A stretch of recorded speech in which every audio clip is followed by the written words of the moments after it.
Welcome to Italics. I'm your host, Anthony Tamburri. In the midst of Italian Heritage and Culture Month events and celebrations, this episode of Italics will take on a more sober topic as we look back at the effects of Hurricane Sandy 1 year later. Italics correspondent Lucia Grillo reports from Long Beach, New York, where she joins award-winning journalist Anthony Rifilato to reflect and talk with members of the Long Beach community. I'm Lucia Grillo with Italics. We're in Long Beach, New York to talk with journalist Anthony Rifilato of the Long Beach Herald, who through his award-winning coverage of Hurricane Sandy will guide us through the community as we take a look at what's happening in the storm's aftermath 1 year later.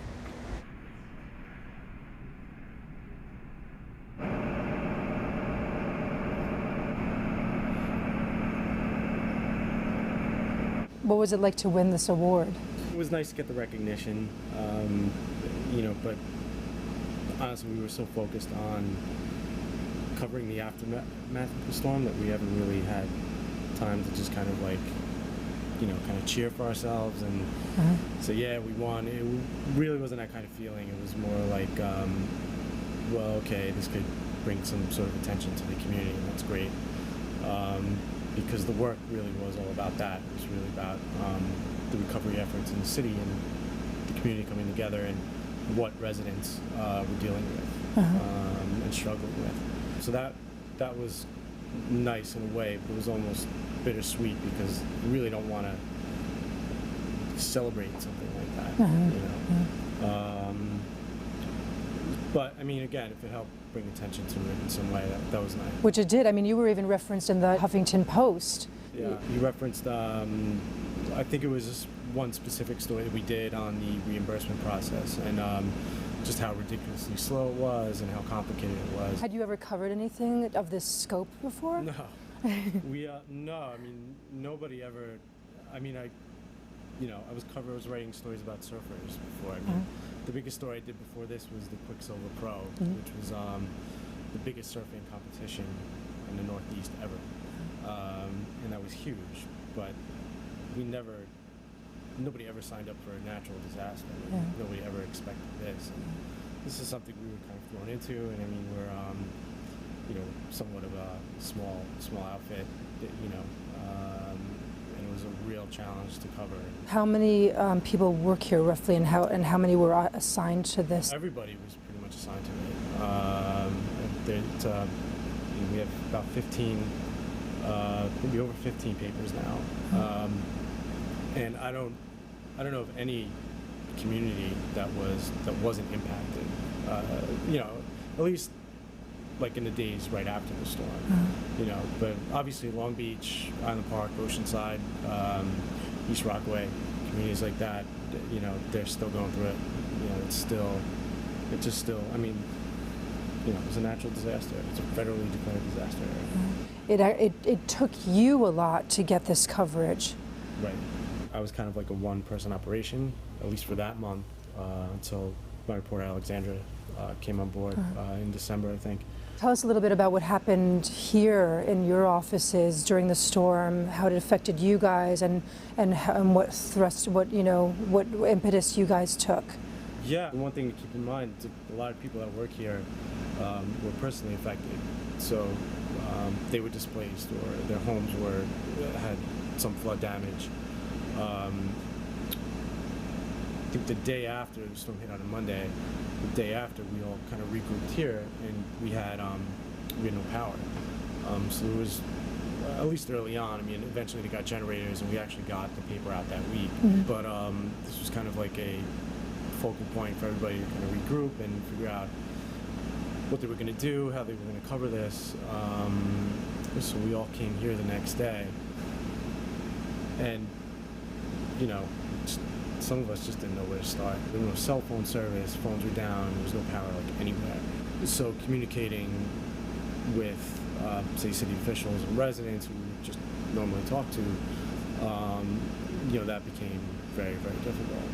So, we literally just had to go there. So we're in Garden City. It's about maybe like a 15-minute, 20-minute ride to Long Beach from here. And the Barrier Island is accessible by 3 bridges. So I came into work the next day, and we walked through weird. It was like further south you went, because we're north of Long Beach. The further south you went, the more apparent the destruction was. So it got progressively worse, like as the further south we went. So once we hit Oceanside, it was bad. Got into Island Park, it was just a war zone. Boats literally on the streets, power lines just all like a mangled mess. There was so much traffic trying to get back in because a lot of people had evacuated, and they wanted to go back and check on their personal belongings. So the traffic trying to get in the next day, it was really, really just so heavy. We decided to park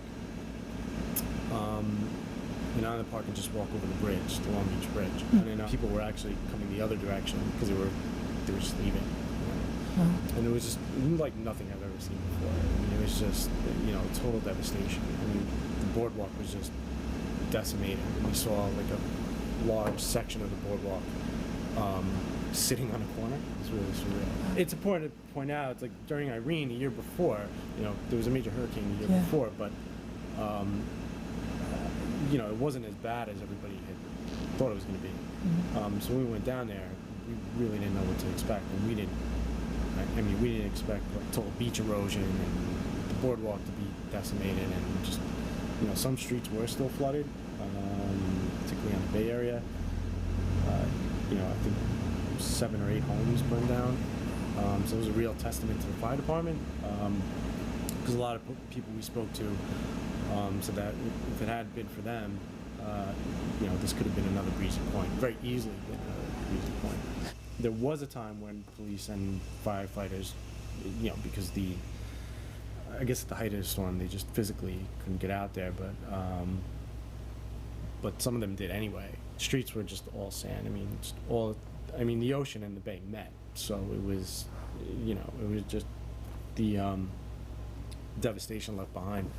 You can't really describe it. You're kind of doing what you have to do just by being down here, talking to folks. So that was kind of, that was a challenge. Who were some of the people that you talked to? We spoke to a lot of homeowners. We went inside this waterlogged home in the canals, which is on the northern side of the city, where actually the worst flooding had actually occurred. It was on the northern part of the city. And then basically the water came up through the basement, and she had about maybe a foot or two of water in her living room.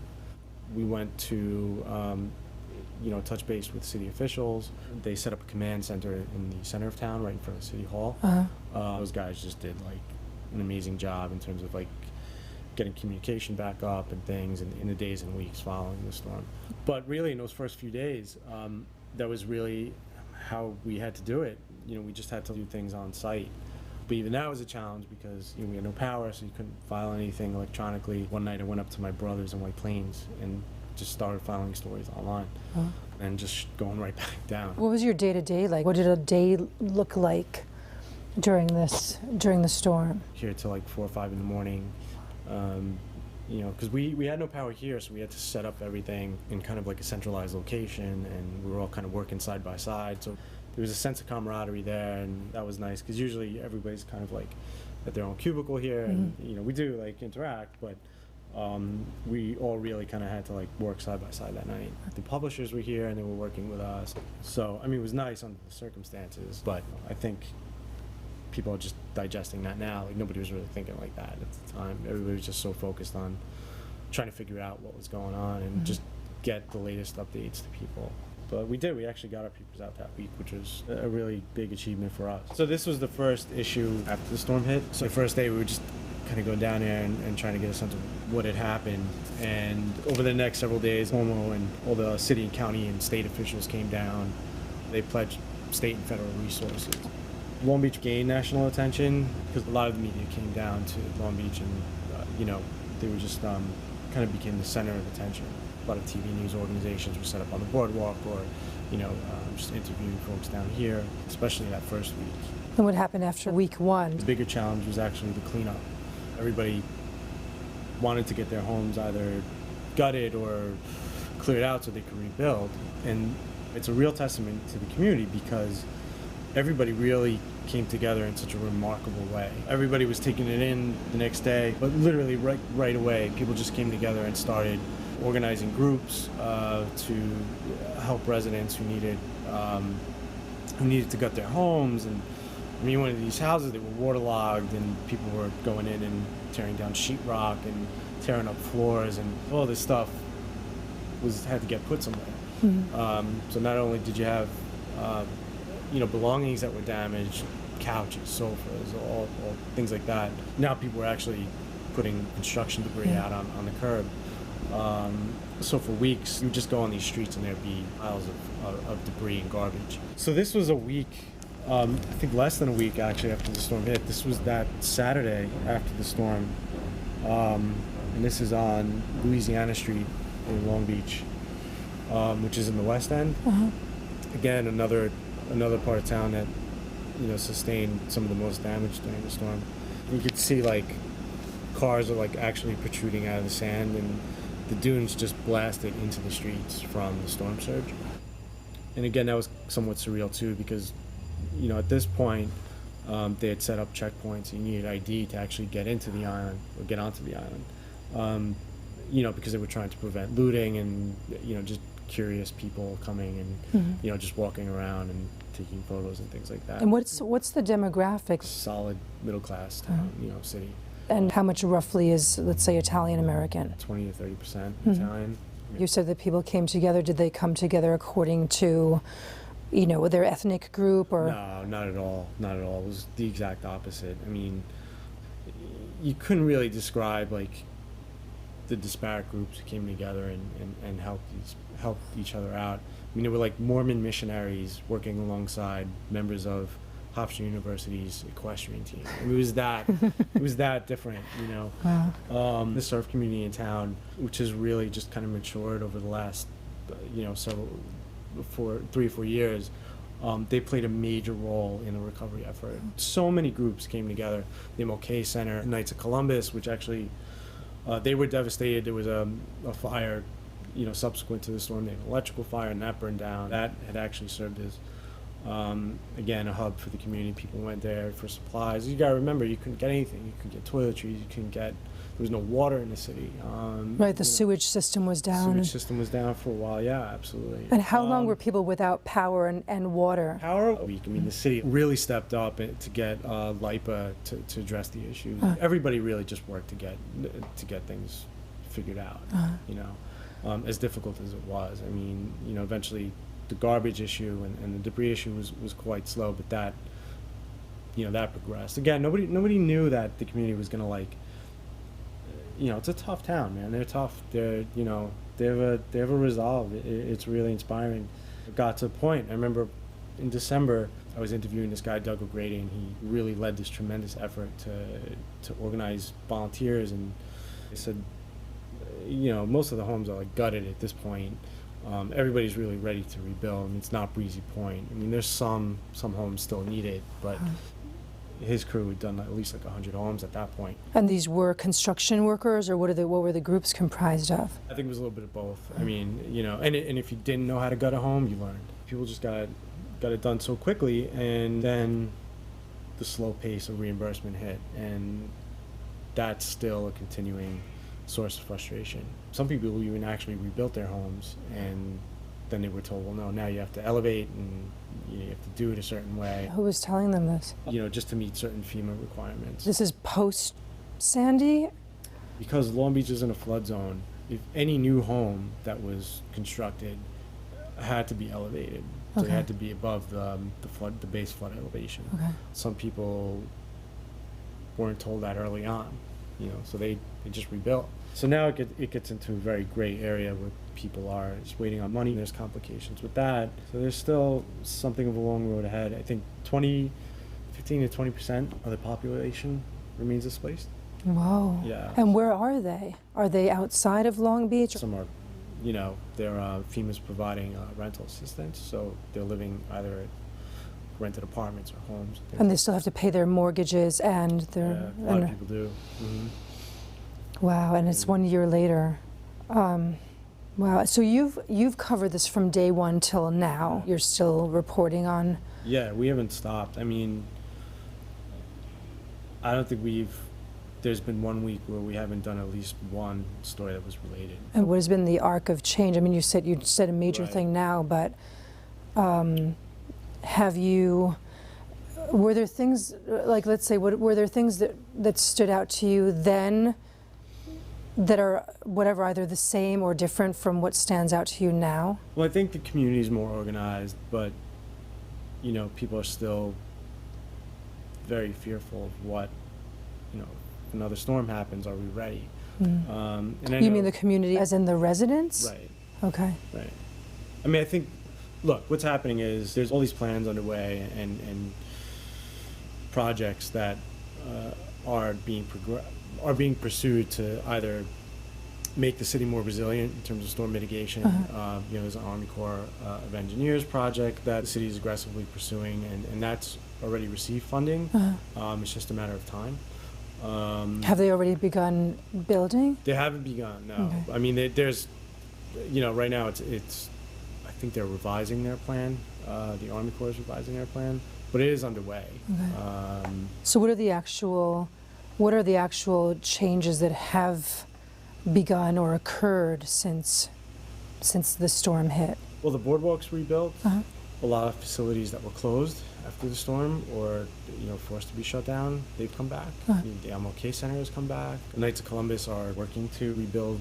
A lot of businesses that were destroyed are coming back. There's a community reconstruction program that's underway. But the hospital is still closed. The hospital's still closed, yeah. There's no ER on the Barrier Island, pretty much. So you have a community which, you know, between 30 to 40,000 residents, but that could easily reach 100,000 residents over the summer. So now they're calling on them to merge with another nearby hospital.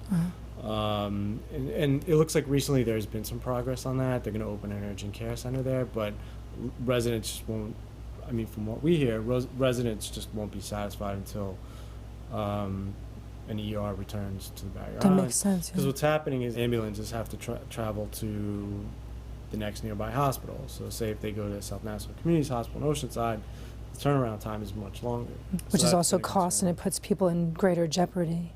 Yeah, I mean, that's what they'll say, Yeah. sure, you know, of course. So yeah, that remains like a big issue. But the plans are underway for them to merge with the other hospital. There are talks that are ongoing. I think they're gonna open an urgent care center there. When they're gonna do that, I don't know, but they just got funding for it. And you'll report on that when that happens, or Yeah, you'll yeah, keep us absolutely. posted on. Mhm, sure. But I think now, like, everybody's thinking long term. There's a New York Rising Community Reconstruction Committee. Mhm. And basically, every community that was impacted by the storm is setting these up, and they're going to come up with a plan that will generate millions of dollars to, you know, to rebuild stronger. Mhm. So in Long Beach, that would mean, you know, mitigation measures for the Bay Area, which, you know, a large section of it was without bulkheading. This would also include the Army Corps project for coastal protection on the beach side. The city's also pursuing, you know, we reported this, some of its own measures, and that's part of this plan as well. And has a lot more to do with like drainage, tide flex valves, and things like that. And they're actually pursuing a bulkheading program as well. So basically, they're all coming together to create this comprehensive plan, so that in the future the city will be able to withstand a storm of this magnitude, or at least have greater mitigation measures in place to help. And you even had visits from some of our favorite Yeah. entertainers. Yeah, so Billy Crystal came and he presented a pretty big check to the city. He's a hometown guy, and that went toward the city's relief fund. He's also funding construction of a basketball court in the city. He was part of a big media campaign that the city did to attract visitors to the city in the aftermath of the storm, especially during the summer. So that was a big story we had to cover as well. And they filmed a commercial on the beach. You know, they used like hundreds of residents as extras and things like that. Have you had any other visitors of that caliber? Joan Jett was at the groundbreaking ceremony for the new boardwalk. Great.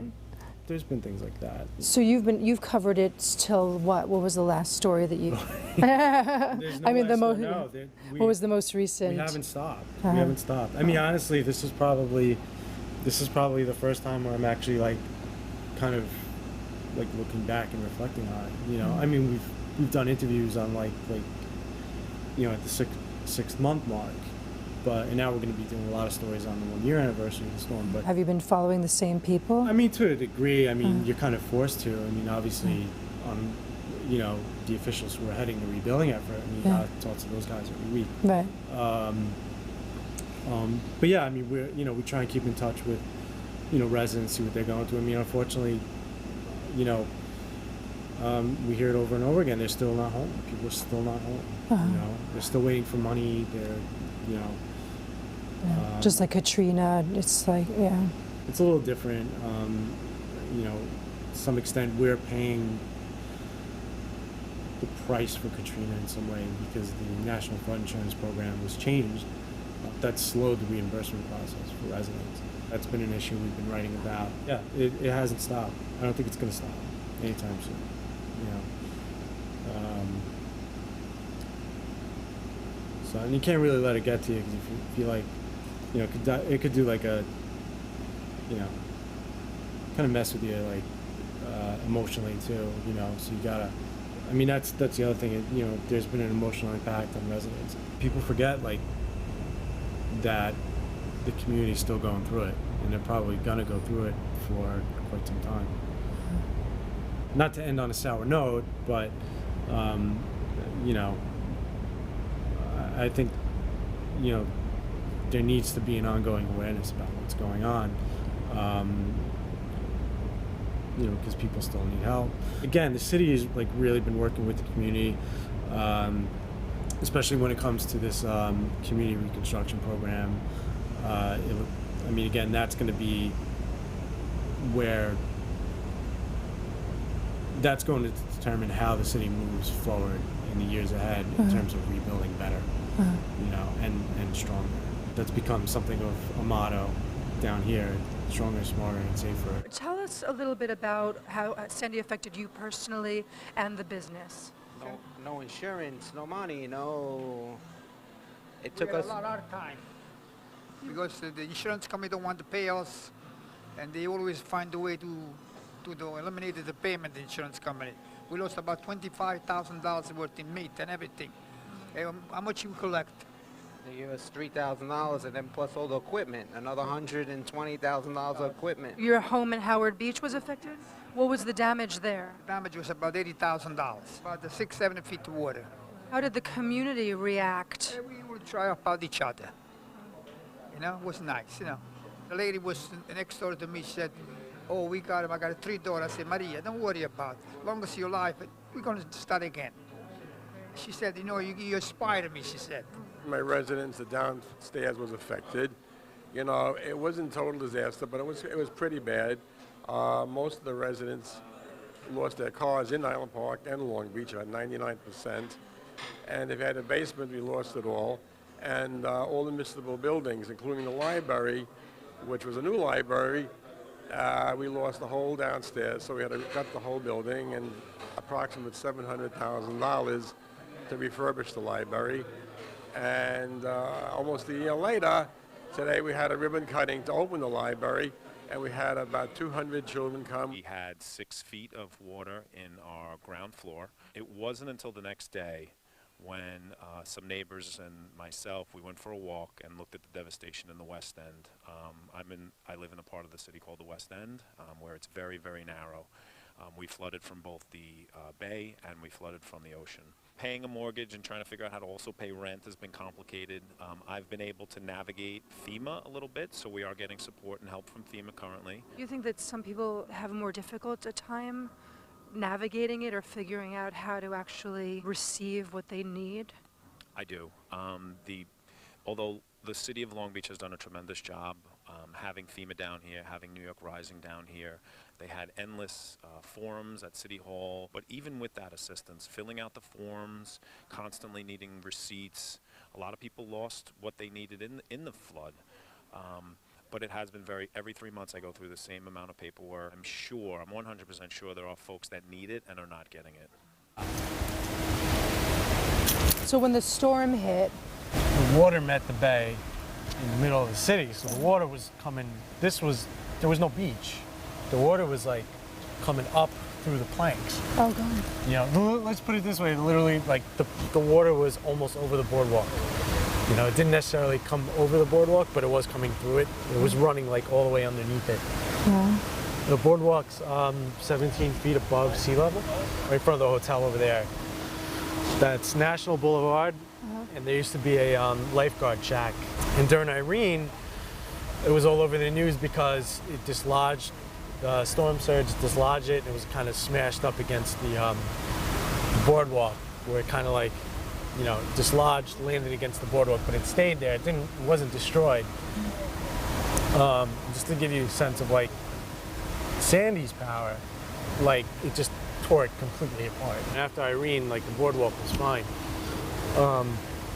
You know, this was just, no, it was just mangled. It was a mangled mess. I mean, you could walk on some sections of it, but you know, structurally, I mean, if you talk to officials here, they say structurally it just wasn't sound. It was just caved in some areas. Some areas was just down like that. So now what's different? They've reinforced. They have concrete edges, mostly through the center of the span. This is like the whole boardwalk is 2 miles, 2.2 miles.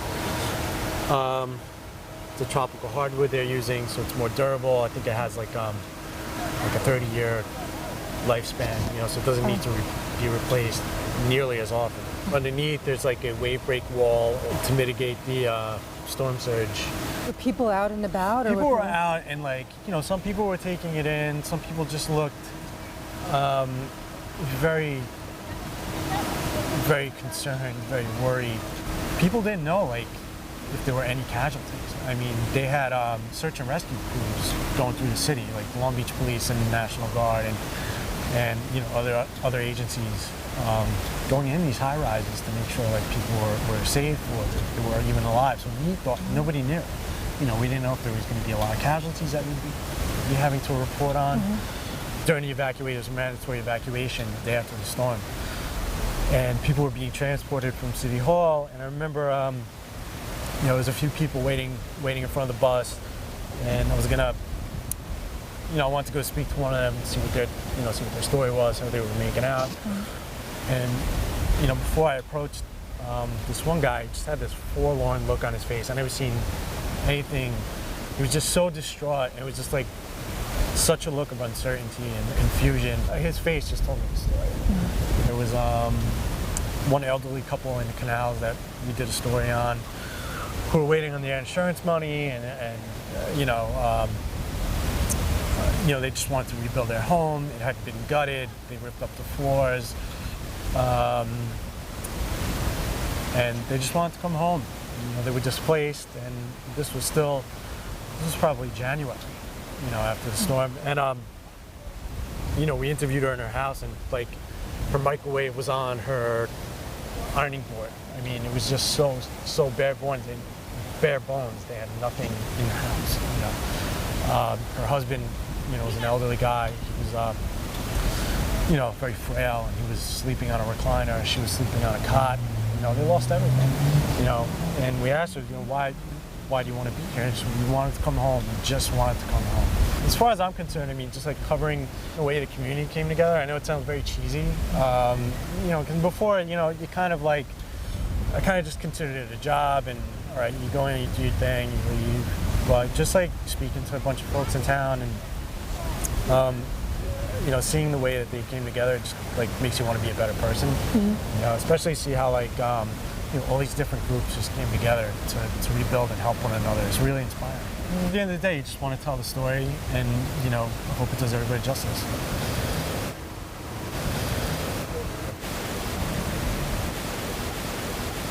From Long Beach, New York, for Italics, I'm Lucia Grillo.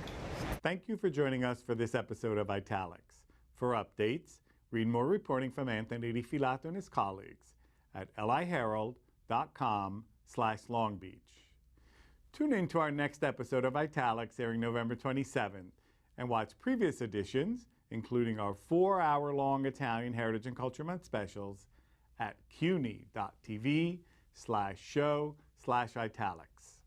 I'm Anthony Tamburri. Arrivederci alla prossima puntata. Vedo mare quanto è bella, ispira tanto sentimento, come tu a chi tiene mente, che lontana fai tornare. Bravo. Va bene. Grazie.